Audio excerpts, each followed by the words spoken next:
Queridos irmãos, nós estamos iniciando hoje, nesse exato instante, a segunda exposição de um livro inteiro das Escrituras em nossa igreja. E o livro escolhido, decidido, eu decidi isso, orando, buscando, é o livro de Tito. A carta de Paulo a Tito, lá no Novo Testamento, se você já quiser indo abrir as Escrituras, ele está logo após 1 e 2 Timóteo, ele está antes de Filemão e antes de Hebreus, ok? O livro de Tito, a carta de Tito, ele é o alvo das nossas pregações. Nós vamos hoje começar com aquilo que eu chamo de uma visão geral, digamos assim, a visão geral da carta de Tito. Ao pessoal que está fazendo a capacitação de professores aí, vai lembrar um pouco daquele nosso encontro falando sobre Jonas. Eu não quis fazer só com os professores dessa vez, eu optei por fazer essa visão geral do livro com todos, para que nós entendamos de onde estamos partindo e para onde a mensagem de Tito vai. Uma das vantagens de nós expormos livros inteiros e trabalharmos a exposição de um livro é que nós conseguimos compreender a mensagem central dele, ou nós observamos, nós percebemos para onde o livro está nos conduzindo. Observe uma coisa, o que nós vamos ler é uma carta. Quando você, ainda mais o pessoal um pouco mais, como é que eu posso dizer? Experiente, eu ia falar vintage, né? Meio assim, com cabelo um pouco mais branco ou com ausência de cabelos em alguns casos, vai lembrar que ainda a gente mandava carta. O correio não mandava encomenda só. Na verdade, o correio existia para cartas. E as cartas mais chiques eram as cartas registradas. Porque você, inclusive, sabia quando chegava. E quando chegava o aviso para você, você falava assim, nossa, a carta que eu mandei chegou, olha que chique. A gente até achava isso antigamente. Os meninos hoje, as crianças, falam assim, peraí, você mandava uma mensagem e ela levava 10 dias para chegar? As crianças hoje, os jovens aí com WhatsApp, coisas do tipo, que mandam mensagens agora daqui, vão cair em qualquer lugar do mundo em menos de um segundo, o cara morreria de ansiedade. O fato é que Paulo escreve uma carta a Tito e muito provavelmente essa carta que foi escrita a Tito é uma carta-resposta. O apóstolo Paulo, ele tinha um ministério um pouco incomum, talvez nos tempos que nós observamos das Escrituras, os tempos bíblicos, porque ele era, sim, de fato, um presbítero, um pastor, mas ele também tinha um ministério que hoje nós chamamos de um ministério de mentoria, de acompanhamento, de aconselhamento daqueles que caminhavam com ele. Tanto Timóteo quanto Tito foram pessoas que caminharam com Paulo por determinado tempo. E dessa forma, eles foram pastoreados e orientados por Paulo. Havia um relacionamento de intimidade entre eles. Essa carta é a carta de um pastor para outro pastor. Aí talvez nesse exato momento esteja aparecendo uma interrogação na sua cabeça assim, mas eu não sou pastor, o que essa carta tem a ver comigo? Eu gostaria que você pudesse, nesse dia que nós estaremos fazendo essa visão geral do livro, observar que a carta de Tito, ela tem muito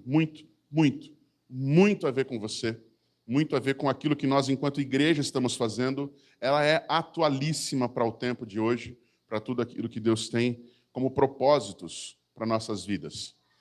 Cartas são lidas.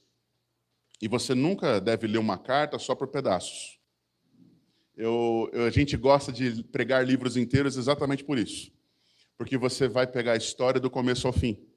Você vai entender o porquê da carta, como que foi escrito e qual o objetivo dela e quais os resultados que isso promoveu. Quando nós lemos frações, às vezes a gente fica... pastor, o pregador fica sempre tentando falar, olha, o contexto, a época, era isso, era assim, era assado. E você fica assim, tá, mas e eu? É para te situar no que está acontecendo no período. Nós estamos vivendo em culturas muito diferentes. A cultura que nós estamos lidando especificamente com a carta de Tito é uma cultura gentílica de mais ou menos 2000 anos atrás. A datação dessa carta, eu quero já começar dando algumas ideias. O contexto bíblico, essa carta ela foi escrita na Grécia, provavelmente no período entre as duas prisões de Paulo, entre 62 e 64, depois de Cristo. Paulo estava em Nicópolis, que é uma cidade grega.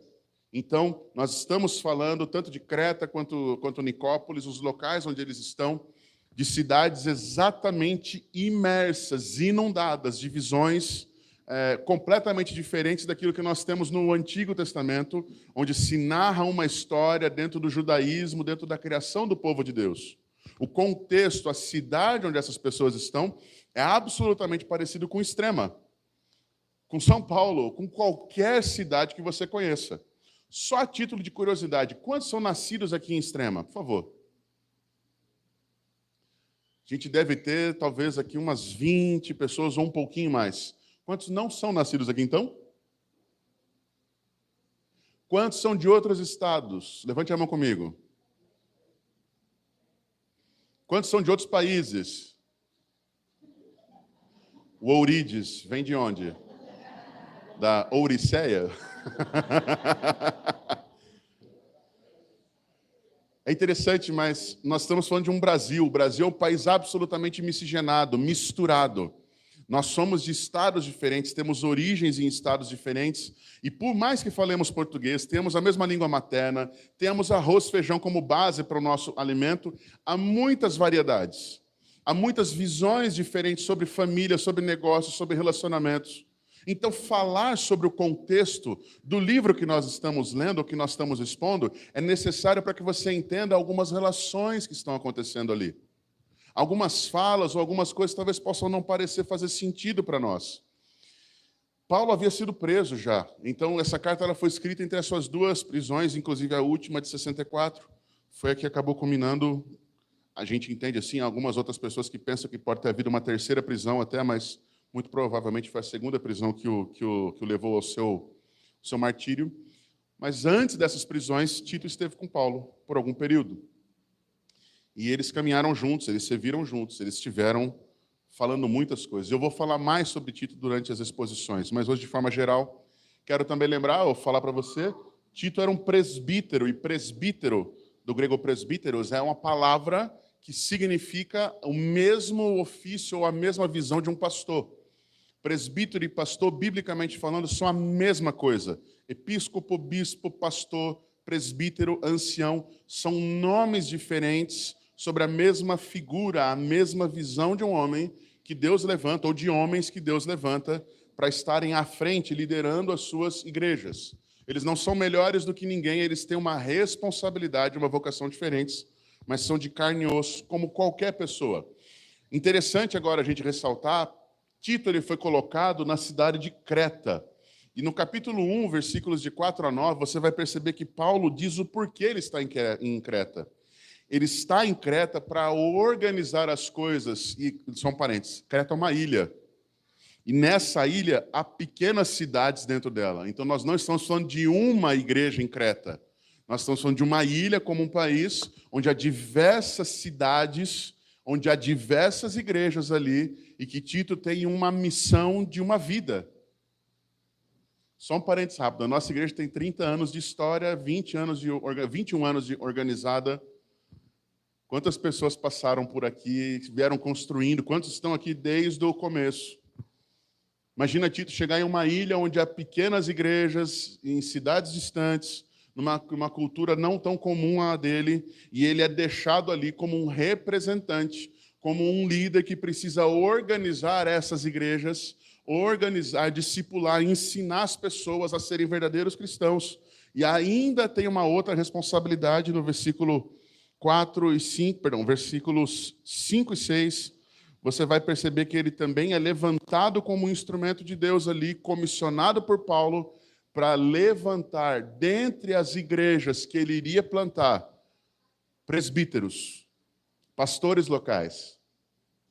Olha lá, ele deveria lidar com essas pessoas, muito provavelmente ele chegaria em locais onde esses irmãos eram recém-convertidos, talvez novos na fé, ele os iria discipular uma vida de maturidade, a buscar conhecer a Deus de uma forma mais íntima, a realmente terem fé genuína, conhecerem a Deus de forma plena, terem o pleno conhecimento de Deus, para depois reconhecer dentre esses homens que têm ali referenciais bíblicos sobre como eles deveriam ser, e são referenciais inegociáveis. Dentre esses homens que tivessem essas qualificações, Tito iria observar quais seriam ou qual seria aquele que ele iria ser mentor e, com o tempo, levá-lo a ser pastor. Pergunta, faz isso em 2 anos? Você que é crente há mais de 20 anos e ainda tem dificuldades com a fé, você se considera maduro já? Você que talvez aí está começando há pouco tempo, fala assim, não, olha, eu gostaria muito de ser pastor. Talvez olhando para essa carta, você vai repensar alguns valores ou se posicionar de forma mais firme sobre isso. É por essa causa que Tito é deixado em Creta, para literalmente ser alguém que iria solidificar aquelas igrejas e ele iria instaurar líderes que pudessem cuidar de cada uma delas. Observe que o texto vai, inclusive, mostrar a palavra líderes, não um líder específico. Sempre a ideia de um colegiado ou de pastores que possam estar à frente, homens íntegros, dentro dos padrões bíblicos, que possam, de forma correta e permitida por Deus, conduzir o seu povo. A tarefa é grande, não é? Se você olhar daqui já, você fala assim, rapaz, deve ser difícil esse negócio, com certeza. Mas Creta também é uma ilha problemática. E eu listei alguns dos problemas que há em Creta, e você vai perceber que Creta talvez seja muito parecida com Extrema, talvez seja muito parecida com a cidade de onde você veio, que talvez aquelas igrejas em Creta sejam muito parecidas com a nossa em alguns aspectos, talvez parecidas com você, porque há pessoas e há problemas ali. Paulo deixa Tito em Creta para cuidar do crescimento da igreja e corrigir seus erros. Quais são os tipos de erros lá? Capítulo 2:2 vai falar que há pessoas o quê? Há homens mais velhos que deveriam ser referenciais, mas eles são imaturos. Não pense em ninguém, não. Mas observe os quadros, se não são semelhantes com aquilo que vemos hoje. Alcoolismo entre homens e mulheres, capítulo 2, versículos 2 e 3. Não é um uso moderado. É a ponto de Paulo chegar e falar, olha, que as mulheres elas não sejam escravizadas a muito vinho. Não é um uso moderado, é alguém que perdeu o freio e se tornou escravo de algo. Não é um padrão diferente dos nossos tempos hoje, onde as nossas meninas, as nossas jovens, se não beberem, encherem a cara e caírem no chão vomitando, elas não são reconhecidas como pessoas que estão integradas à sociedade. Ou elas não são vistas como pessoas normais para o padrão da época. Poxa vida, nós estamos falando de uma carta de quase 2000 anos atrás, e é um problema grave, e aqui importante, não só na sociedade, mas esses problemas estão acontecendo no meio da igreja do Senhor. Há um problema grave de fofoca, difamação e brigas intensas. Graças a Deus, crente não tem problema com isso. Perdão, Senhor. A fofoca que antes era deixada de lado, hoje é usada como meio para fazer pedido de oração, às vezes. Ah, eu quero orar por tal pessoa. Menino, vou te contar. Já viram isso? Não conta testemunho, não, que eu já estou traumatizado. Difamação. As pessoas podem ter opinião sobre os outros, não há problema com isso. O problema é quando nós opinamos sobre os outros quando eles não estão. Se você tem uma opinião sobre alguém, fale com essa pessoa. Com tranquilidade, com espírito amoroso, para o bem. Se for para destruir, não fale. Mas esse tipo de coisa está acontecendo de forma muito intensa na vida daquela igreja. Mulheres jovens ociosas e irresponsáveis, só para você ter uma base. Essas mulheres é que elas estão tendo dificuldades, por exemplo, com pureza, com o cuidado do seu lar, com sujeição ou submissão ao seu marido, independente de quem ele seja, e principalmente trazendo difamação à palavra do Senhor, por causa do seu mau testemunho. E essa é uma realidade dos nossos tempos. Já viu pessoas que você fala assim, rapaz, você vê que fulano é crente? Fulana? Aquela lá? Mas jamais, porque a vida que leva não parece nada com Cristo. Eu que não sou crente sei. Por quê? Porque havia um mau testemunho muito grande. Linguajar obsceno. Jovens imprudentes com problemas de conduta. Não é inexperiência, é imprudência. Conduta insubmissa. A gente tem problemas desses com os jovens hoje? Nós, quando fomos jovens, tivemos problemas como esse? Talvez causamos problemas como esse? Está vendo que Tito não é uma carta desconectada a nós? As realidades daquele tempo são muito parecidas com as realidades que nós vivemos hoje, com as situações que nós, enquanto igreja, estamos talvez passando hoje. Por isso, nós aqui precisamos observar que a situação de insubmissão a autoridades problemas de escravos insubmissos e ladrões. Peraí, pastor, não tem escravo não. Lei Áurea. É o contexto da época. E quando eu estiver expondo essas situações, nós vamos lidar o que é a escravidão no contexto bíblico, que é muito diferente daquilo que se fala hoje sobre escravidão. A escravidão do Brasil, que viveu aqui, as situações dos escravos portugueses, senhores, que aconteceu historicamente no Brasil, não tem qualquer ligação com a visão de escravos que as Escrituras apontam. Só um spoiler rápido, os escravos no Antigo Testamento, eles eram sim comprados, mas eles eram considerados como parte da família. Eles eram cuidados e eles tinham um tempo de trabalho de no máximo 7 anos. Após os 7 anos, eles poderiam permanecer se eles quisessem, ou livremente sairiam e viveriam suas vidas servindo a outro, ou fazendo seus próprios negócios. Era assim a escravidão no Brasil? Então, quando você ouvir alguém falando que a Bíblia é escravagista, a pessoa tem completo desconhecimento do que a Bíblia fala e do contexto histórico sobre escravidão. A pessoa está falando isso por fala ideológica, não é por fala histórica ou conhecimento. Então, entenda, o que nós estamos falando aqui, vamos lidar qual é a questão de um servo que trabalha para alguém, mas é insubmisso a ele. Quer ver um exemplo claro? Uma pessoa que trabalha, é contratada por uma firma e enrola. Desobedece os patrões, os encarregados, os chefes, seja quem for. É esse tipo de situação que Tito vai tratar, e ele está vivendo com as pessoas que, por incrível que pareça, são membros das igrejas em Creta. Não são descrentes. Na sua maioria talvez sejam crentes, mas que ainda são imaturos. É por isso que o conceito do crescimento não é apenas numérico, ele precisa estar ligado a uma realidade de que as pessoas elas não podem apenas se ajuntar e conhecer. O cristianismo, a vida com Deus, a vida com Jesus exige de nós crescimento para maturidade, maturação, fé sólida, vida sólida. E quando nós falamos dessa solidez, isso é resultado da ação contínua e da busca contínua por arrependimento, por transformação de vida, por entendimento da palavra do Senhor de forma prática, mas também com convicções firmes. Maturidade. Se você levou tempo para estar fazendo bem qualquer coisa, entenda que a vida cristã também tem padrões similares. E é muito interessante observar que homens e mulheres mais velhos estão sendo imaturos em Creta. Muito provavelmente porque nunca conheceram a Cristo de forma genuína, profunda, apenas de forma superficial, sem buscar o Senhor e sem se submeter ao Senhor de forma completa. Há outras ênfases na carta que são importantes. Paulo vai dar um conceito de que é necessário que Tito entenda o papel dele, de colocar as coisas em ordem, mas é necessário observar quais são os requisitos inegociáveis para que pastores e líderes possam conduzir as suas igrejas, os presbíteros.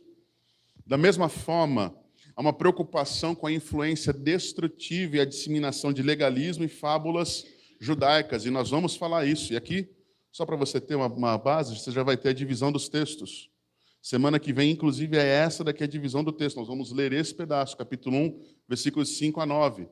Na sequência disso, capítulo 1, de 10 a 16. E você vai ver que ali há falso ensino sobre o Evangelho.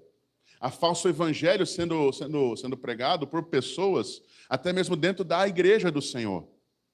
Pessoas ensinando coisas que a Bíblia não ensina. Desfrutarmos, na capítulo 3, versículo de número 15, onde a frase final do texto é que a graça esteja com todos vocês. Para quem gosta e a gente vai já ler os versículos de 1 a 4 e fazer a pequena exposição da noite, há uma proposta de um esboço, uma divisão geral do livro por assuntos, basicamente é essa. Você está falando assim, mas pastor, para que toda essa coisa técnica? Isso não me importa. Pelo contrário, isso deveria importar, porque esse é um mapa pelo qual nós vamos caminhar no livro. Esses são os assuntos gerais que vão nos nortear durante toda a exposição do livro. A verdade de hoje, inclusive, é que é necessário promover a verdadeira fé e o pleno conhecimento de Deus. E é dessa forma que Paulo inicia a sua carta. Na sequência disso, nos versículos 5 a 16 do capítulo 1, Paulo vai apresentar as instruções àquela igreja ou às igrejas em Creta e as instruções de Tito para que ele forme pastores maduros, mas também que ele faça calar os falsos mestres. E o termo que Paulo usa é esse: é preciso calar os falsos mestres. Então, haja silver tape para fechar a boca de pessoas. É esse o contexto? Não.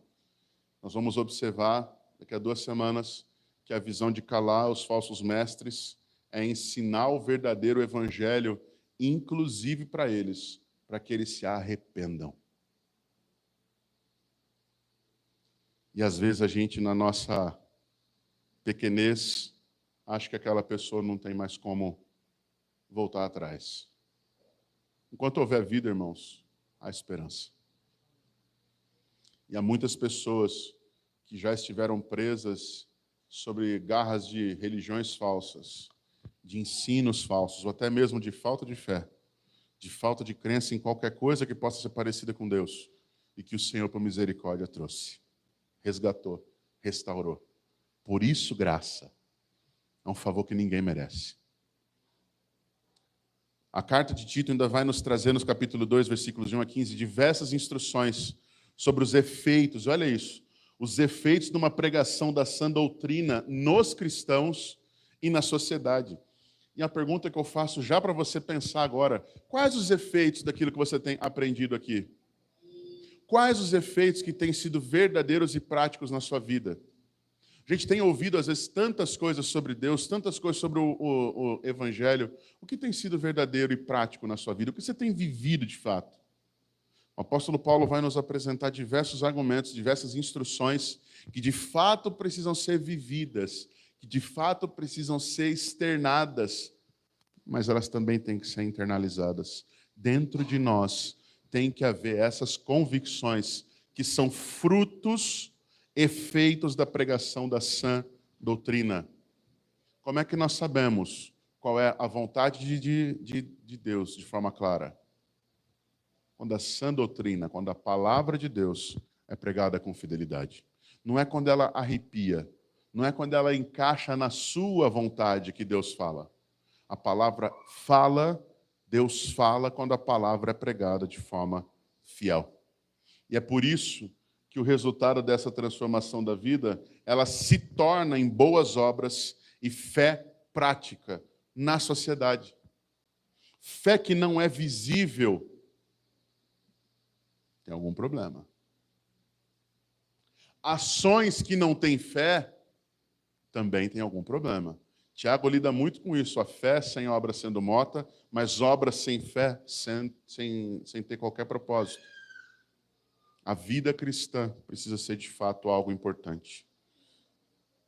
Quais são as razões dessa carta? O apóstolo Paulo ele vai apresentar. Parou aí? Foi aí? 3 porquês. Já vai chegar lá. Enquanto isso, eu vou suando aqui. Foi? Não foi. Foi. Há 3 porquês claros na carta. E o porquê junto, que é o porquê de razão. E todas as vezes que eu leio o texto e eu encontro essas palavras, está havendo uma explicação aqui. Primeiramente, por que ele está lá? Porque os falsos profetas têm que ser calados. Há um segundo porquê, que é apresentar quais são os alvos da graça de Deus ao mundo, ao povo, e ao porquê de explicar quem nós éramos antes de Cristo e o que nós nos tornamos em Cristo. Toda a linha de pensamento de Tito está apresentada nos porquês que estão aparecendo aqui. Eu quero convidar você agora, nesse momento, a ler comigo os 4 primeiros versos da abertura do livro. Os 4 primeiros versos de Tito. E esses versos, eles são fundamentais para toda a carta de Tito, porque eles vão apresentar uma visão clara a respeito das Escrituras e do porquê essa carta foi escrita e qual o objetivo de Deus em trazê-la a nós hoje. Carta de Paulo a Tito, capítulo de número 1, versos de 1 a 4. Acompanhe comigo a leitura.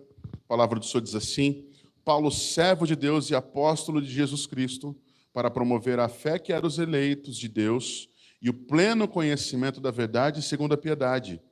Escrevo na esperança da vida eterna, que o Deus que não pode mentir prometeu antes dos tempos eternos e, no momento oportuno, manifestou a sua palavra mediante a pregação que me foi confiada por ordem de Deus, nosso Salvador. A Tito, verdadeiro filho, segundo a fé comum, que a graça e a paz da parte de Deus Pai e de Cristo Jesus, nosso Senhor, estejam com você.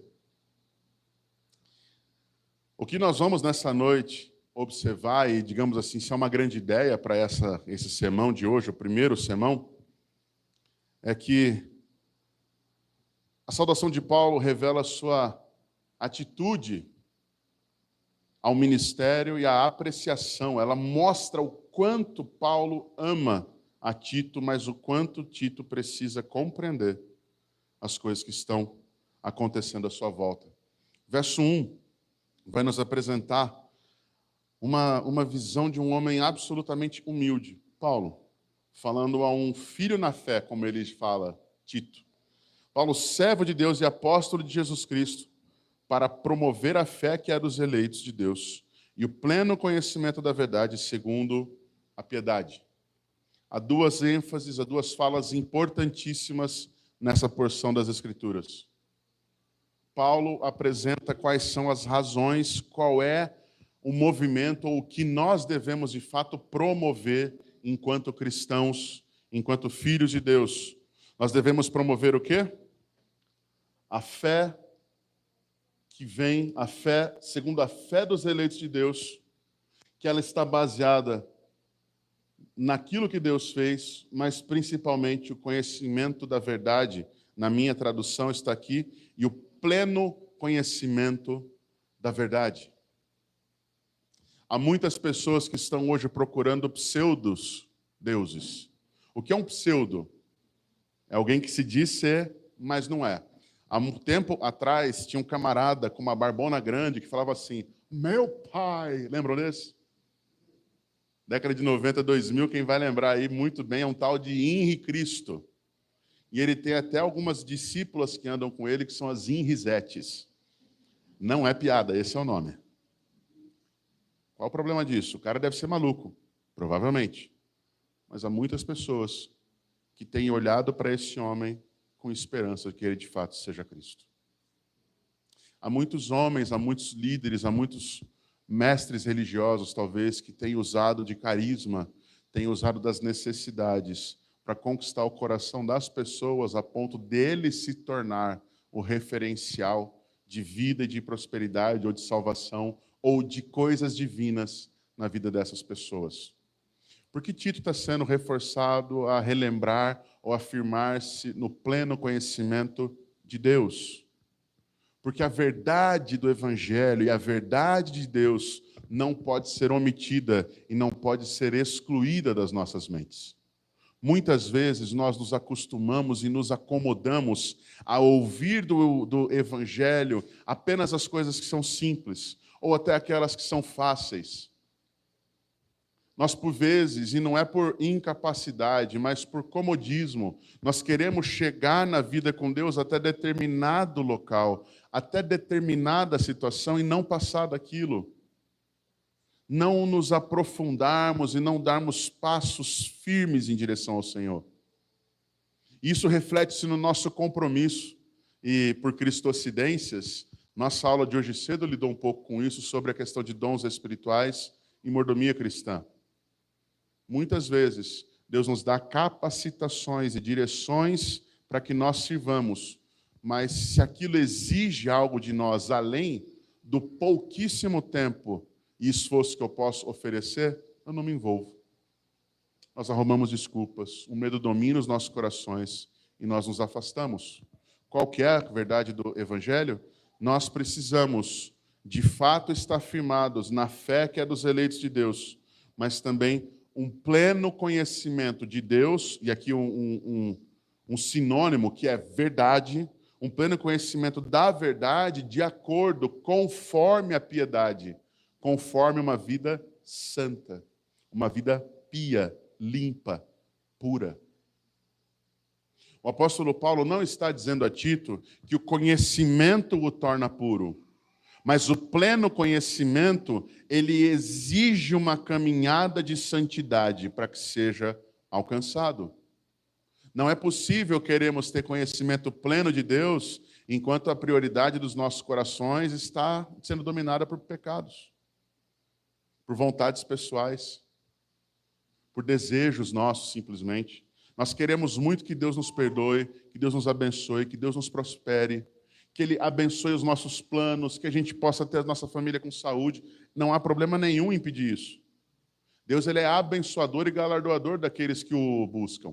Mas, porém, entretanto, todavia, não adianta ter qualquer uma dessas coisas se você não tiver o desejo e o privilégio de conhecer a Deus com prioridade no seu coração e de obedecê-lo. Nós queremos conhecer e ter as bênçãos de Deus, mas por vezes não queremos ouvi-lo, obedecê-lo, priorizá-lo, amá-lo verdadeiramente. A fé que vem segundo a piedade, ou que está baseada no conhecimento pleno de Deus, ela é fundamental para que você não seja enganado. Porque ouvir a voz de Deus, e os Salmos afirmam que a voz de Deus é mais estrondosa e poderosa do que o som de todos os mares. Ouvir a voz de Deus, a voz de Deus, anula as falsas vozes e os falsos ensinos à sua volta. Não sei se você sabe, mas tem alguma técnica? Você conhece quais são as técnicas para que nós possamos descobrir se uma nota é falsa? Já ouviu falar disso? Sabe como é que os bancários aí, o pessoal que lida com moeda, dinheiro, a gente nem faz tanto isso, hoje tudo é Pix, né? Mas como é que o pessoal que lida com dinheiro vivo sabe de fato que aquela nota não é falsa? O estudo que eles mais fazem é estudar a nota verdadeira e conhecer profundamente as notas verdadeiras. Porque quando você encontrar uma nota com qualquer coisa que seja diferente do que é uma nota verdadeira, você já sabe que ela é falsa. Como é que o evangelho verdadeiro é conhecido? Quando você o conhece genuinamente e plenamente. Qualquer coisa que você ouvir que destoe ou que nega as verdades do evangelho, você já sabe que aquilo que está sendo dito ou ensinado é falso. Por isso, no começo de tudo, é necessário conhecimento, ou pleno conhecimento da verdade. Porque isso é o que vai garantir que os nossos passos não se desviem. Tito vai daqui a pouco ouvir uma recomendação de que é necessário calar os falsos ensinos e os falsos mestres. Como calá-los se eu não sei qual é a verdade? Como firmar minha fé se eu não conheço as bases da minha fé? Por que eu enfatizo e sempre digo, irmãos, participem das nossas escolas bíblicas, dos discipulados que são oferecidos, os treinamentos, porque são esses momentos que nos fortalecem sobre as convicções da fé, para que você não seja enganado por pessoas que prometem dinheiro enquanto Cristo oferece vida.